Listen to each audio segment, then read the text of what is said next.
زه دا یوه خبره درته کوم، ګورئ تراویح دي، تراویح د دې تعلق د قرآن سره نه دی. قرآن کریم په تراویح کې ختمول دا ځان له سنت دی، او تراویح د هرې روژې سره تړلي دي، دا ځان له سنت دی. نو د دې دا نه معنا چې قرآن ختم سو تراویح ختم سوې. ګورئ تراویح ډېر بهترین عبادت دی، او په دې شپو کې دا د مبارکې شپې دي، په دې کې غفلت مه کوئ. تراویح به در آخرني روژې پورې کیږي، او بیا خاص کر د لیلة القدر مبارکې شپې دي چې د یوې شپې عبادت د سړي په نصیب سي. د هغې معنا دا ده لکه زر میاشتې چې سړی پر عبادت ولاړي، او زر میاشتې عبادت دا 4 کاله زمانه ده، لکه 4 کاله چې سړی پر عبادت ولاړي. نو دې شپو کې چې به دا شپې راورسېدې، پیغمبر علیه السلام به د کور ټول انسانان راکښېنول، پر نارې به کې د پیغمبر ډېرې حجرې وې، ول یا صاحب الحجرات، ای د حجرو انسانانو خپلو پر ټولو به یې دروازې ټکولې. ول دا شپې د آرام نه دي، دا شپې د غفلت نه دي، دا شپې د خوب نه دي، او دا شپې د بېغمۍ او د لاپرواهۍ نه دي. دا شپې چې کوم چاته الله ور نصیب کې، دا د الله د طرفه یو احسان دی، یو فضل دی. نو په دې شپو کې مد تراوو سزا بې نصیبه کوئ. کم سے کم په خپله زندګي کې لږ بدلون راولئ، چې اوس کور ته ورغلی، یو څو رکعت لمونځ کړی، بیا لږ تلاوت کړی، بیا بیت سوی، او چې کله فیصلمۍ راورسېدی، لږ وختي راکښېنستلی، یو څو رکعت لمونځ کړی، که موقع یې فیصلمۍ کړی، یو یاسین شریف ویلی، بس دا ټوله شپه په عبادت کې سو. او که چیرې دام سړی نسي کولی، زموږ په دین کې الله تعالی زموږ سره عجیبه اساني کړې ده. کم از کم خپله کورنۍ، خپل بچان په هغې باندې د ماخستن تراویح او جماعت په پابندي کول، او د سهار جماعت په پابندي کول. ځکه پیغمبر علیه السلام حدیث دی چې کم چا د ماخستن لمونځ په جماعت باندې وکړي، هغې ته الله تعالی نیمه شپه په عبادت کې ور ولیکله.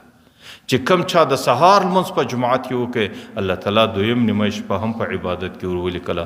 د هغې ټوله شپه په عبادت کې ولیکل سو، او ټوله شپه د لیلة القدر شپه ده. او د لیلة القدر شپه چې په عبادت کې ولیکل سوله، داسې ولیکل لکه 4 کاله چې ته پر عبادت ولاړ ولیکل سوې. او زندگی زه ډېر بار دا راګرځوم، زندگی بې باوره ده. دا مبارکې شپې دي، نه معلوم چې بل ځل دا شپې راځي. موږ او تاسو د مځکې پر سر یو، که د مځکې په شکم کې. ډېر خلک تیر کلونه په دې ختمو کې ناست، اوس چې وګورئ هغوی په خارو کې ریزه د مځکې په شکم کې پراته دي. زما او ستا هغوی باور نه دی. زما او ستا زندګي هم ډېره وهمي ده، ډېره عارضي ده. په دې وهمي زندگی مخه تاوځئ، د میدان سر د چابکي وار دی.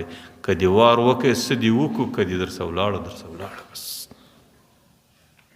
په دې خاطر بس دغه شپې مبارکې په عبادت کې تېرې کړئ، او تراوو ته متوجه سئ، او شپې د عبادت بجای په خرافاتو کې مه تېروئ.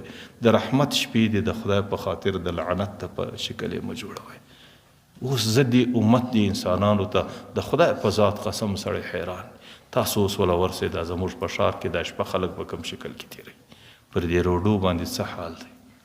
بیا به هم دوی نارې ووایي، ولې پر غزه باندې دا حال دی، ولې پر پلان دا حال دی، ولې دعا نه قبلېږي. د چا هغې قبوله کړي؟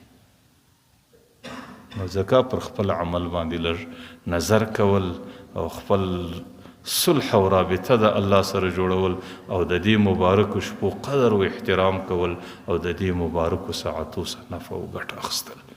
الله تعالی دې زموږ تراویح قبولې کړي، الله دې زموږ روژې قبولې کړي، الله دې زموږ په عمل نامه کې لیلة القدر ولیکي.